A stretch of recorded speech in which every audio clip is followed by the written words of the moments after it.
दोस्तों आजकल जहाँ बहुत सारे मौज़ूआत पर बनी फ़िल्में या वेब सीरीज़ ओटी प्लेटफ़ॉर्म्स पे रिलीज़ हो रही हैं, तो उनमें जो एक मौज़ू है वो काफ़ी मकबूल और देखने वालों की तवज्जो का बायस बनता है। वो मर्डर मिस्ट्रीज़ हैं, कत्ल हो जाना, कत्ल की तहकीकात करना, फिर उसकी जो सारी जो पस मंज़र और पेश मंज़र हैं वो चीज़ें देखने वालों को कि उसमें जो कहानी में तजस्सुस होता है उसकी वजह से काफ़ी पसंद होती हैं। और इस वजह से कोई ना कोई ऐसी सीरीज़ आती रहती है जिसमें मर्डर मिस्ट्रीज़, फिर उस कत्ल की इन्वेस्टिगेशन, पुलिस और इदारों का जो किरदार है वो दिखाया जाता है।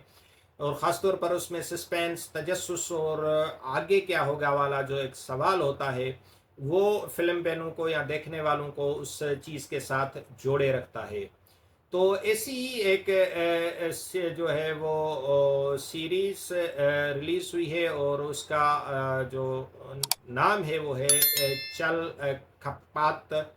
तो इस सीरीज़ की कहानी अलीशा यानी कामिला अहलावत से शुरू होती है। वो जगल यानी सिमरन साहू से मंगनी करने की तैयारी कर रही होती है और मंगनी उसकी आबाई हवेली में होती है। अलीशा अपने बचपन की सहेलियों तोहिना दास, महक यानी रागनी द्विवेदी और शालू यानी यवा शर्मा को अपनी ज़िंदगी के इस खास लम्हे के में शामिल होने की दावत देती है। महक के साथ उसका शौहर विक्रम यानी अन्नोज सच्चेदेवा है जो ताकतवर सियासतदान का बेटा है।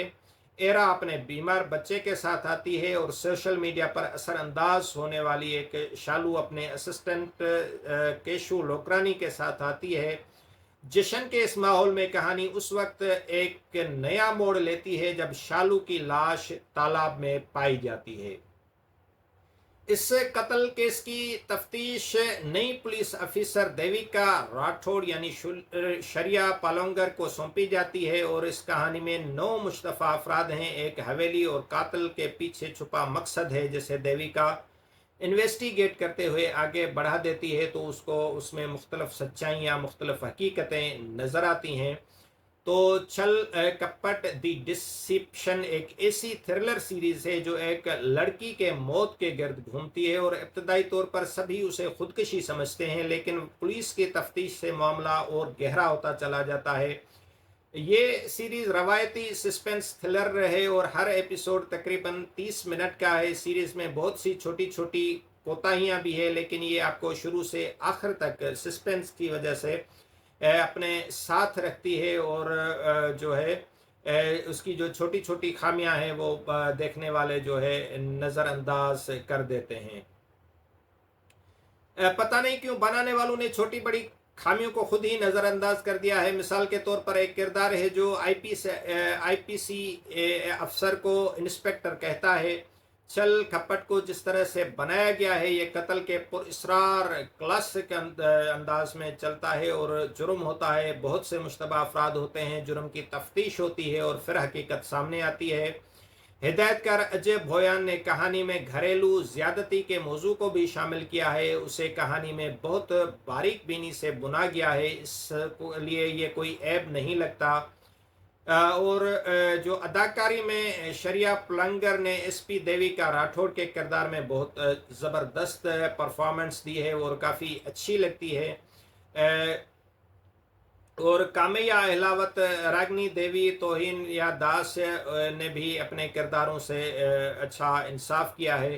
ताहम ये एक ऐसी सीरीज़ है जो शायद आपको बाद में ज़्यादा याद न रहे। सीरीज़ के मर्द किरदार कहानी में सस्पेंस बरकरार रखते हैं। उसके अलावा यह सीरीज़ हमें फ्लैशबैक के ज़रिए देविका के माजी के बारे में भी बताती है जो कि बहुत परेशान कुन लगता है, लेकिन उन अनासर को कुछ और गहराई में डाल दिखाया जा सकता था।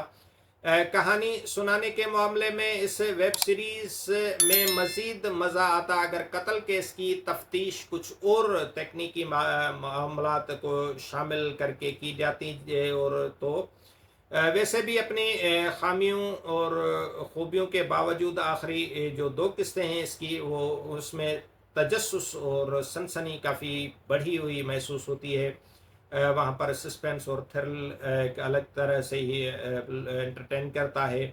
تو یہ ایک عام سے قتل اور سسپنس پر مبنی ویب سیریز ہے۔ یہ آپ کو کچھ نیا نہیں دیتی لیکن مایوس بھی نہیں کرتی، اس لیے اگر آپ کے پاس ٹائم ہے اور آپ کے پاس اپنی دیکھنے کے لیے واچ لسٹ پر کوئی اور ایک اچھی ریکمنڈڈ مووی نہیں ہے تو یہ دیکھ کر آپ اپنا ٹائم پاس کر سکتے ہیں۔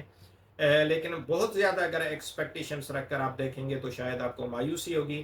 تو بہرحال پسند اپنی اپنی، ہر کسی کی اپنی رائے ہو سکتی ہے، ہو سکتا ہے آپ نے اگر دیکھی اور آپ کی رائے مجھ سے مختلف ہو سکتی ہے، تو میں چاہوں گا کہ وہ آپ اپنی رائے ضرور شیئر کریں تاکہ ایک آئیڈیا ہو کہ مختلف دیکھنے والے کیا پسند کرتے ہیں۔ اور امید کرتا ہوں کہ یہ ویڈیو بھی آپ کو پسند آئی ہوگی، اس کو لائک کرنا اور اس چینل کو سبسکرائب کرنا نہ بھولیے گا۔ بہت بہت شکریہ۔